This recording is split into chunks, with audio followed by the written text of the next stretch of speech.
Welcome class.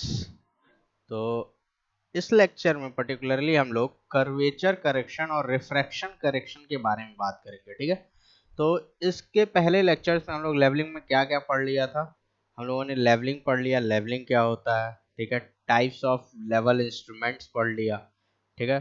कितने तरह की लेवलिंग होती है इसके बारे में पढ़ लिया। लेवलिंग में हम लोग आरएल कैसे या फिर बुकिंग कैसे करते हैं लेवल की, वो चीज़ें पढ़ ली। उसमें दो मेथड्स पढ़ा।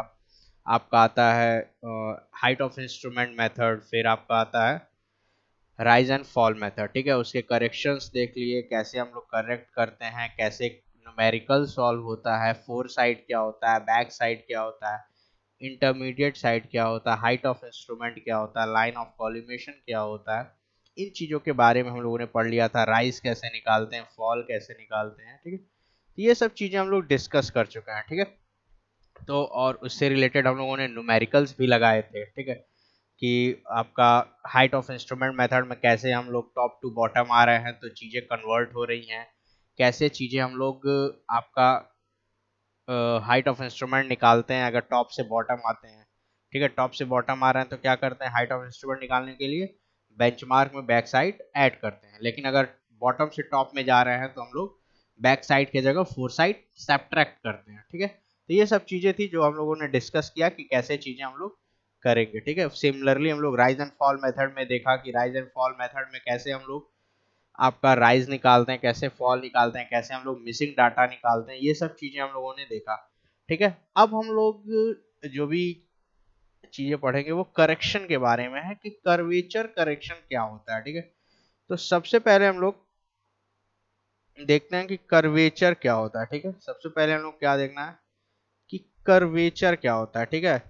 तो कर्वेचर समझने के लिए पहले हम लोग दो वर्ड समझेंगे। सबसे पहला होगा कि किसी भी लाइन को, ठीक है, या किसी भी लाइन को हम लोग स्ट्रेट कब बोलेंगे और कर्वेचर कब बोलेंगे, या उसमें पर्टिकुलरली रेडियस कब होगा ये कब बोलेंगे। ठीक है। तो किसी चीज का लाइन कब होगा और कोई लाइन स्ट्रेट कब होगी और कोई लाइन कर्व कब होगी ये पहले देखेंगे। तो ठीक है। तो जब भी हमारा रेडियस, ठीक है, किसी भी रेडियस अगर इनफाइनाइट होता है, ठीक है, अगर रेडियस इनफाइनाइट हो जाता है तो वो पर्टिकुलर चीज क्या बनेगी, लाइन बनेगी। ठीक है। वो पर्टिकुलर चीज क्या बनेगी, स्ट्रेट लाइन कहलाएगी। ठीक है। और जब किसी पर्टिकुलर आर्क में या चीजों में रेडियस होगा, ठीक है, greater than zero, less than infinite, ठीक है, greater than zero, less than infinite, तो वो क्या कहलाएगा, कर्वेचर या कर्व या आर्क, जो भी हम उसको चीजें डिनोट करेंगे वो कहलाएगा। ठीक है। किसी भी अगर उसका रेडियस जीरो है, ठीक है, किसी भी लाइन का अगर रेडियस जीरो हो जाता है तो वो क्या कहलाता है, हमारा पॉइंट कहलाता है। ठीक है। तीन चीजें हम लोग देखे, लाइन, पॉइंट और कर्व या कर्वेचर। ठीक है। तो ये चीजें समझ में आ गई कि अगर लाइन हमारा कब कहलाएगा, जब उसकी रेडियस इनफाइनाइट होगी तो वो क्या कहलाएगा, स्ट्रेट लाइन कहलाएगा। क्या कहलाएगा, स्ट्रेट लाइन। ठीक है। फिर आता है कर्व, क्या होता है, या कर्वेचर। तो किसी भी पर्टिकुलर चीज का अगर कुछ रेडियस होता है, ठीक है, हिंदी में त्रिज्या बोलते हैं, अगर कुछ रेडियस होता है तो उसको हम लोग कर्व या कर्वेचर के फॉर्म में डिनोट करते हैं। ठीक है। नेक्स्ट आता है आपका पॉइंट। अगर रेडियस जीरो हो जाए तो वो पॉइंट क्या कहलाएगा, पॉइंट कहलाएगा। ठीक है। तो यहाँ पे क्या है कि कर्वेचर की बात हो रही है, तो जब भी हम लोग कर्वेचर की बात करते हैं तो ये बेसिकली हमारा क्या हो जाता है, जियोडेटिक सर्वेइंग का पार्ट हो जाता है। ठीक है। ये किसका पार्ट हो जाता है, जियोडेटिक सर्वेइंग का। लेकिन होता क्या है कि जो भी हम लोग सर्वेइंग करते हैं वो हम लोग अज्यूम करते हैं कि जो कर्वेचर है वो नेग्लेक्ट करते हैं, या कर्वेचर हमारा जीरो है। लेकिन एक्चुअल में कर्वेचर जीरो नहीं होता है। ठीक है। एक्चुअल में हमारा कर्वेचर क्या होता है, जीरो नहीं होता है। तो इसको हम लोग देखते हैं कर्वेचर करेक्शन कैसे हम लोग निकालते हैं। ठीक है। तो कर्वेचर करेक्शन, ठीक है, for long side the curvature of earth affects the staff reading. ठीक है।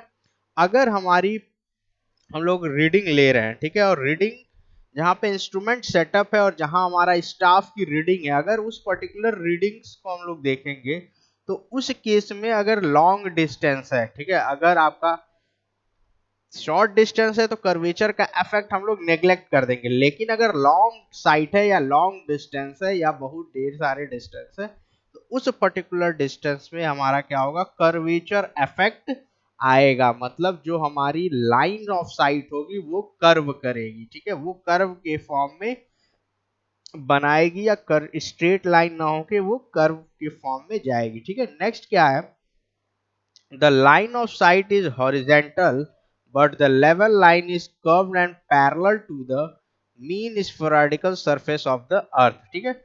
आपकी लाइन ऑफ साइट क्या होगी, हॉरिजेंटल होगी, लेकिन जो लेवल लाइन होगी, ठीक है, जो लेवल लाइन होगी वो क्या होगी, आपकी कर्व होगी और parallel to mean spherical surface of the earth होगा, ठीक है।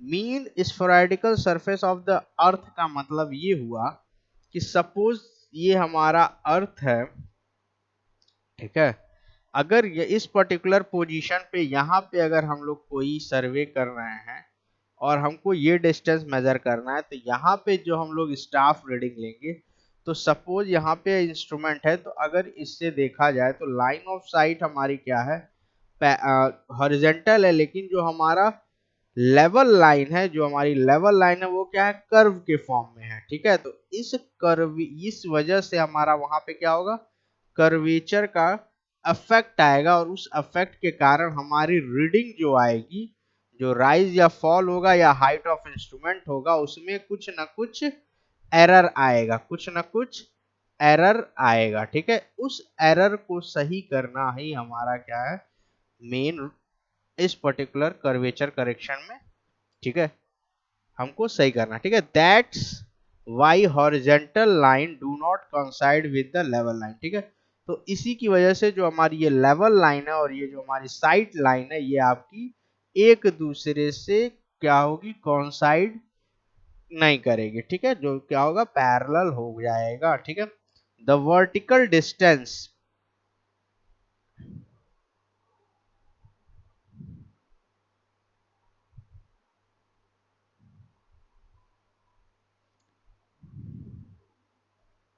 the vertical distance between line of sight and level line at a particular place is called curvature correction, ठीक है। अब किसी पर्टिकुलर पोजीशन में जो वर्टिकल डिस्टेंस होगा लाइन ऑफ साइट और लेवल लाइन में, ठीक है, उसको हम लोग क्या बोलेंगे, कर्वेचर करेक्शन बोलेंगे, उसको क्या बोलेंगे, कर्वेचर करेक्शन बोलेंगे, ठीक है। तो तीन चीजें समझ में आ गई कि जब हम लेवल इंस्ट्रूमेंट में और जो हमारा स्टाफ होगा उसके बीच में अगर लॉन्ग डिस्टेंस होगा, तो लॉन्ग जब डिस्टेंस होगा तो वहां पे क्या होगा, कर्वेचर ऑफ अर्थ जो होगा अफेक्ट करेगा हमारी स्टाफ रीडिंग को, ठीक है, पहली चीज।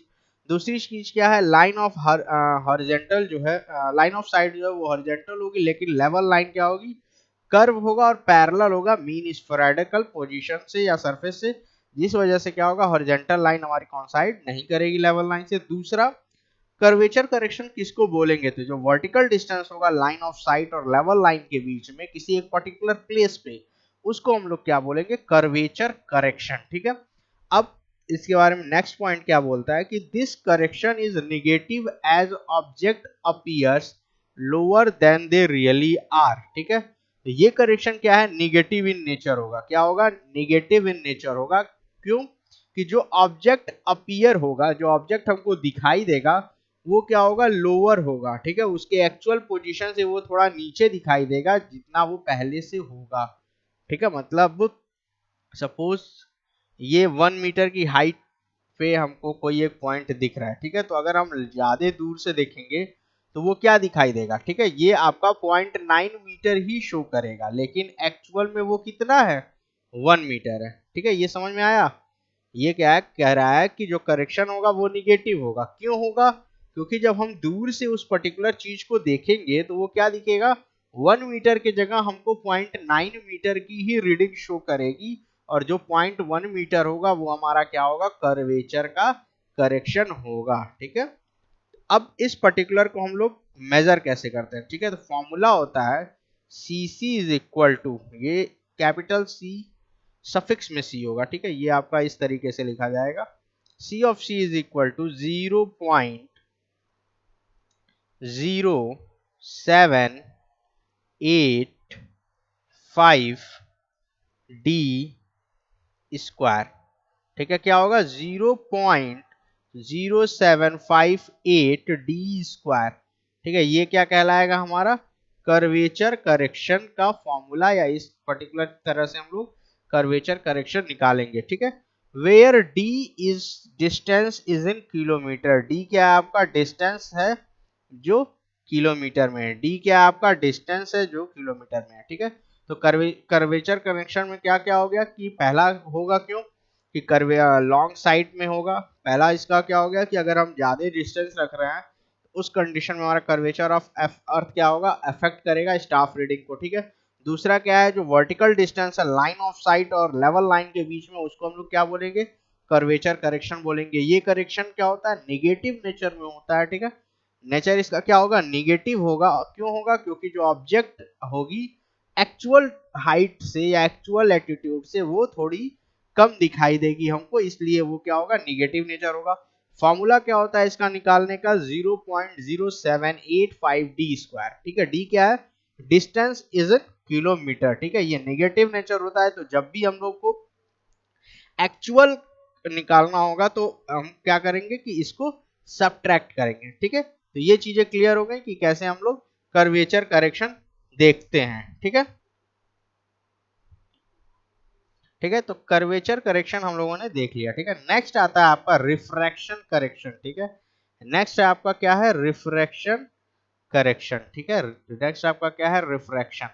जैसा कि हम लोग लेवल इंस्ट्रूमेंट में देखते हैं कि आपका लेंस की यूज हुए होते हैं, ठीक है। लेंस या मिरर का लेंस का यूज होता है, तो उस पर्टिकुलर केस में क्या होगा कि आपका रिफ्रैक्शन एक फिजिकल प्रॉपर्टी है या फिजिकल फिनोमिना है, जिसकी वजह से क्या होता है कि हमारे रीडिंग्स जो होते हैं वो फ्लक्चुएट करते हैं या फिर एरर आता है, ठीक है। तो वो देखते हैं हम लोग रिफ्रैक्शन करेक्शन क्या होता है, ठीक है। तो error due to refraction can be understood easily once you understand the phenomenon which take place when light passes from one density system to another density system, ठीक है।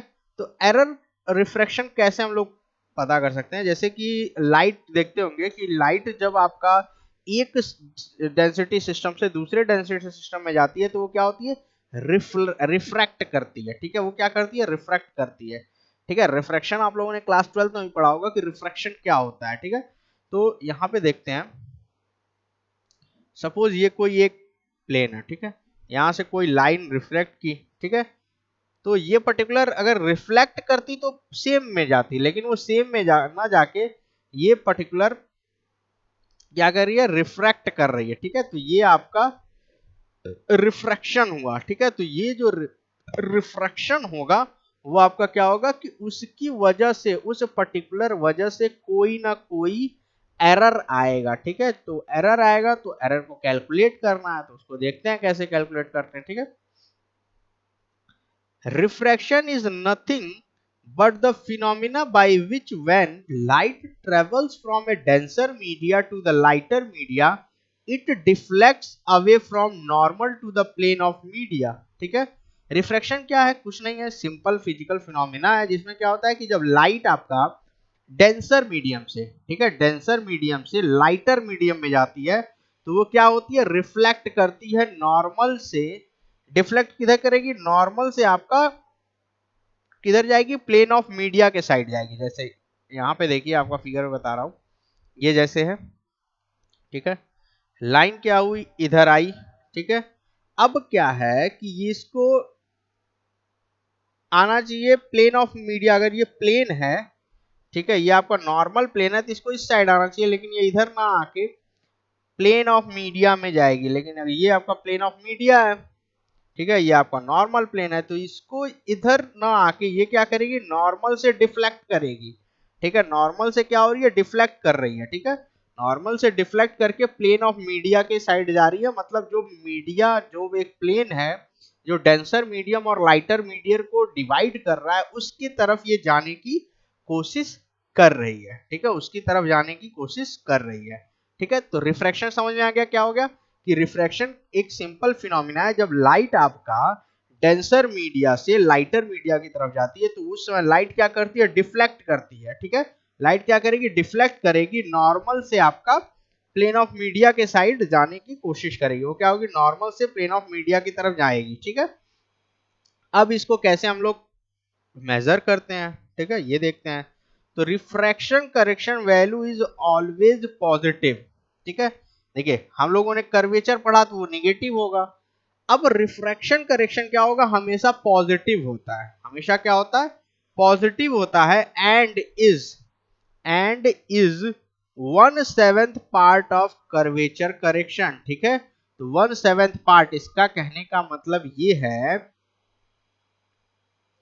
कि सी आर जो होगा वो क्या होगा, 1/7 ऑफ सी सी होगा। ठीक है, 1/7 ऑफ सी सी होगा। सी आर जो होगा, करेक्शन ड्यू टू रिफ्रैक्शन जो होगा वो क्या होगा, 1/7 ऑफ सी सी होगा। 1/7 ऑफ सी सी मतलब 1/7 टाइम्स ऑफ कर्वेचर करेक्शन होगा। ठीक है, उस पर्टिकुलर लाइन का कहने क्या मतलब कि देखिए अब यहां तक हम लोगों ने क्या क्या पढ़ लिया कि रिफ्रैक्शन की वजह से होता है करेक्शन। ठीक है, एरर होता है तो उस एरर को सही करने के लिए हम क्या करते हैं, करेक्शन करते हैं। ठीक है, अब रिफ्रैक्शन क्या होता है, रिफ्रैक्शन क्या है, एक फिजिकल फिनोमिना है जिसमें लाइट क्या होती है, आपका डेंसर मीडिया से लाइटर मीडिया जाती है, और क्या लाइटर मीडिया क्या डिफ्लेक्ट करती है, नॉर्मल से प्लेन ऑफ मीडिया जाती है। ठीक है, एक चीज हो गई रिफ्रैक्शन क्या होता है, क्योंकि रिफ्रैक्शन क्यों होता है लेवल में, क्योंकि उसमें लेंसेज लगे होते हैं, डेंसर मीडियम होता है। ठीक है, उसकी वजह से रिफ्रैक्शन होता है। ठीक, रिफ्रैक्शन का करेक्शन हमेशा पॉजिटिव होगा और उसकी वैल्यू कितनी होगी, 1/7 time of curvature of curvature correction. ठीक है, रिफ्रैक्शन करेक्शन क्या होगा, पॉजिटिव होगा और वो 1/7 पार्ट ऑफ कर्वेचर करेक्शन होगा। मतलब कर्वेचर करेक्शन अगर 1 आया तो 1/7 क्या हो जाएगा, रिफ्रैक्शन करेक्शन हो जाएगा। ठीक है, अब देखिए सी, अब जो चीजें दी हुई हैं वो देखते हैं कि C R is equal to 0.0785, ये डी स्क्वायर है। ठीक है, ये D2 नहीं है, ये आपका हो जाएगा डी स्क्वायर बाई 7। तो इसकी वैल्यू आ जाएगी 0.0112 डी स्क्वायर। ठीक है, ये क्या आ जाएगा, 0.01, इसको इरेज करते हैं, वेट। ठीक है, अब देखते हैं। तो ये आपका क्या है, ये डी स्क्वायर है, ये क्या है, डी स्क्वायर। ठीक है, और ये वैल्यू आ जाएगी आपकी 0.0112 डी स्क्वायर। ठीक है, सी आर कितना आ गया। ठीक है, हम कैसे निकालें सी आर की वैल्यू, हम लोगों ने क्या किया, सी सी बाई सी आर क्या था, सी सी बाई 7। ठीक है, तो सी सी बाई 7 की, सी सी की वैल्यू क्या है, 0.0785 डी स्क्वायर बाई 7। ठीक है, तो ये वैल्यू आ जाएगी 0.0112 डी स्क्वायर। ठीक है, तो यहां तक हो गया सी आर का कितना हम लोग करेक्शन निकालना है, या करेक्शन ड्यू टू रिफ्रैक्शन क्या हो रहा है। ठीक है, तो सबसे पहले रिफ्रैक्शन हम लोगों ने पढ़ा, रिफ्रैक्शन कैसे क्या होता है, फिर करेक्शन हमेशा पॉजिटिव होगा, उसकी वैल्यू कितनी होती है, 1/7 टाइम्स ऑफ कर्वेचर करेक्शन। ठीक है, अब नेक्स्ट आता है आपका combined curvature correction and refraction correction. ठीक है, तो कंबाइंड निकालने के लिए हम क्या करेंगे, C is equal to C C plus C R करेंगे, C C plus C are. ठीक है, तो जो कंबाइंड करेक्शन आता है वो क्या होता है, हमेशा निगेटिव इन नेचर होता है। ठीक है, जो कंबाइंड करेक्शन आता है वो क्या होता है, निगेटिव इन नेचर होता है। कंबाइंड करेक्शन क्या होता है, निगेटिव इन नेचर होता है। ठीक है, वो कैसे निगेटिव कैसे होगा, अब देखिए जो सी आर की वैल्यू है वो क्या है, ठीक है, सी आर की वैल्यू क्या है, 0.0112 डी स्क्वायर। ठीक है, और जो हमारा कर्वेचर करेक्शन है वो क्या है, 0.0875 डी स्क्वायर। ठीक है, तो सीसी क्या है, बड़ा है। ठीक है, जो सी कर्वेचर करेक्शन है वो बड़ा है, तो उसकी वजह से जो कंबाइंड कर्वेचर और रिफ्रैक्शन करेक्शन आता है वो क्या आता है, निगेटिव इन नेचर आता है। ठीक है, तो हम लोगों ने क्या पढ़ लिया, कर्वेचर करेक्शन और रिफ्रैक्शन करेक्शन।